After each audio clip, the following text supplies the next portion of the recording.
হে জগতবাসী, আজ আমি শামীম আলী চিশতি আপনাদের সামনে একটি আলোচনা নিয়ে আসলাম। সেই আলোচনাটি হলো যে বান্দার শরীফ এবং এই বান্দার শরীফের মধ্যে তাদেরকে দেখা যায় অন্য আল্লাহর অন্য নাম যতটুকু জপনা করুক, যতটুকুই তারা মানুক, কিন্তু এদেরকে যদি আমরা লক্ষ্য করি তারা কি বলে? গাউসুল আজম।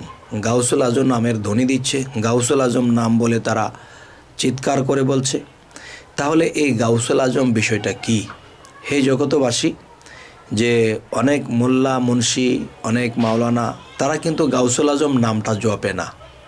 তাহলে গাউসুল আজম নামটা আসলে কি? বান্দার শরীফ কি বুঝে জপে এবং তার মুর্শিদ ভক্তদেরকে এই গাউসুল আজম নামটি দেয় যে তোমরা এই নামের জিকির করো, এই নামের ধ্বনি দাও, এই নাম স্মরণ করো। তো হে জগতবাসী, আজকের আলোচনাটি একটু ব্যতিক্রম হতে চলেছে, যে অবশ্যই আমি এই নামের উদ্ঘাটন করব, এই নামের ফয়সালাটা করব ইনশাআল্লাহ। যে অনেকেই আছেন যে এই নামটি শুনলে তাদের ভিতরে খিতখিত করে। আচ্ছা, একটা বাচ্চাকে যদি আমি হীরার টুকরা দেই, সে কিন্তু দেখা গেছে তারা যে বিরিং খেলে বা গুল্লি খেলে, এখন দেখা যায় যে সে বাচ্চাটি কি করবে? এই বিরিংয়ের মতো খেলতে খেলতে খেলতে খেলতে হারিয়ে ফেলবে। তো দেখা যায় এদেরকে বিরিংটাই দিতে হয়, 5 টাকা দিয়ে কিনে এদেরকে বলটা দিলে তারা খেলবে, তারা আনন্দ পাবে। কিন্তু গাউসুল আজম যে বিষয়টা, যে তারা এটা খেলনা মনে করে, যে গাউসুল আজম বিষয়টা কি। তো আসলে আজকের মূল বিষয়টা আমি বলবো যে নবুয়াতির যুগে জিকির করত আল্লাহু আল্লাহু, তাহলে এখনও পর্যন্ত সেই জিকির করা হয় বিভিন্ন তরিকতে। আল্লাহ আল্লাহ জিকির করে কেউ বলতেছে আল্লাহু। তো কেউ আল্লাহ আল্লাহ জিকির করে, তাদেরকে বললাম যে বাবা, যে আপনি যে আল্লাহ আল্লাহ জিকির করেন, এই আল্লাহ শব্দের অর্থ কি? কয় আল্লাহ তো আল্লাহই। ও আচ্ছা, ঠিক আছে। তাহলে আল্লাহ কিন্তু প্রত্যেকটা জিনিসের নাম দেওয়া হয়েছে, কিন্তু প্রত্যেকটা জিনিসের কামও দেওয়া হয়েছে, আলাদা আলাদা নাম, আলাদা আলাদা কাম। যেমন ইয়া রাজ্জাক নামের গুণবাচক, এটার নামের অর্থ কি আসে? রিজিক দাতা। এই নামে আল্লাহ রিজিক দিয়ে থাকে। ইয়া রহমানু, আল্লাহ এই নামে রহমত দান করিয়া থাকে। তাহলে আর আরবি ভাষাতে আরেকটি কথা আছে, সেই কথাটি হলো যে খামসি দিনার। তার মানে আমরা যদি ৫৫ টাকা বলে থাকি, তাহলে খামসি দিনার, এটা হলো আরবি ভাষা। তাহলে প্রত্যেকটা ভাষার বাংলা আছে, প্রত্যেকটা বাংলা ভাষার আরবি আছে, প্রত্যেকটা বাংলা ভাষার ইংরেজি আছে।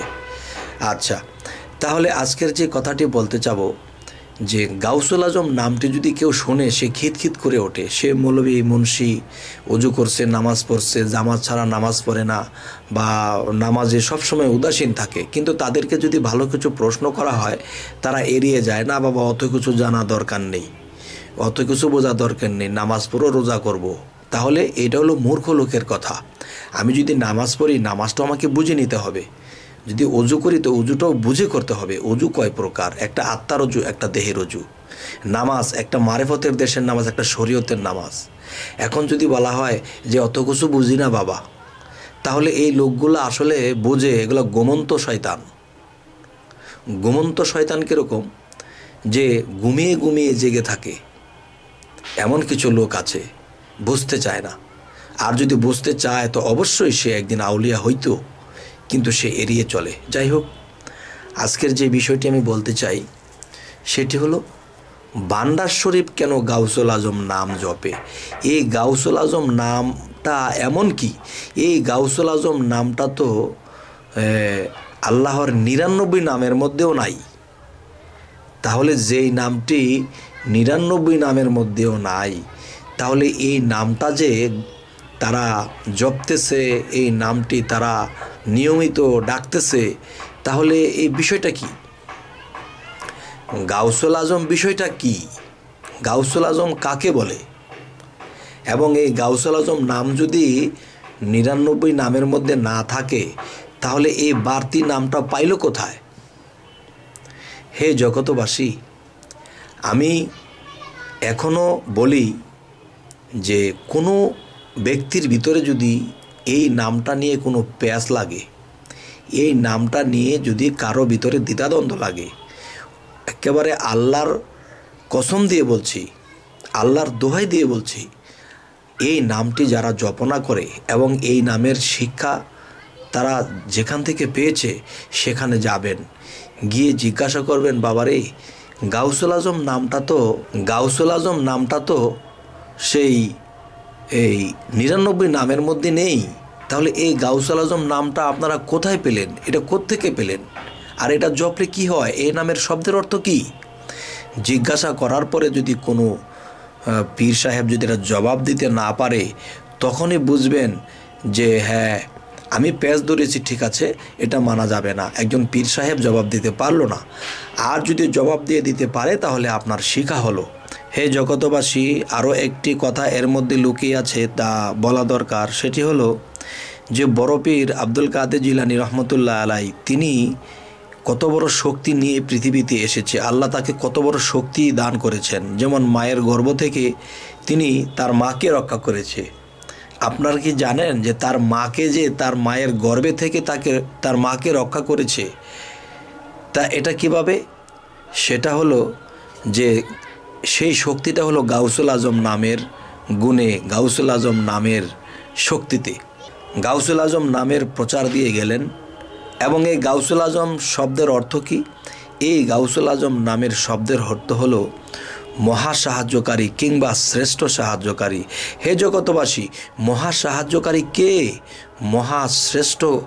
শ্রেষ্ঠ সাহায্যকারী কে? তিনি আল্লাহ। তবে আল্লাহ কি বলেছে? নবুয়াতির যুগে আমাকে আল্লাহ নাম বলে মানুষের জানতো, এখনও জানে, এখনও জিকির করে, তখনও করত। কিন্তু আল্লাহ বলেছে, আমি গাউসুল আজম নামে আমি ভক্তের উদ্ধার করিয়ে থাকি, গাউসুল আজম নামে আমি বান্দাদেরকে উদ্ধার করে থাকি, এই নামের গুণে আগুন হয়ে যায় পানি। হে জগতবাসী, আজ আমি এই আলোচনা এই জন্যই করলাম, যারা গীবত করতেছে, যারা বুঝতে চাইতেছে না, যারা জানতে চাইতেছে না, যারা আবল তাবল বলে, আমি তাদের জন্য আজকে এই ভিডিওটি করে ছাড়লাম যে গাউসুল আজম শব্দের অর্থ কী।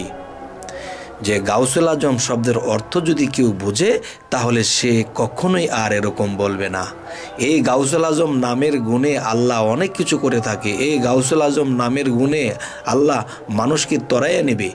গাউসুল আজম যিনি জপবে, এসমে আজমও তার কাছে এসে হাজির হবে। গাউসুল আজম যিনি এসমে আজম, তিনি 2টা নামে 2টা রূপ। সেই রূপ দেখে যারা থাকে চুপ, তারাই দিয়েছিল ডুব, আর তারাই একদিন পার হয়ে যাবে পরপারে। হে জগতবাসী, তো আজ এই বলেই রাখবো। সকলেই ভালো থাকবেন। আল্লাহ হাফিজ।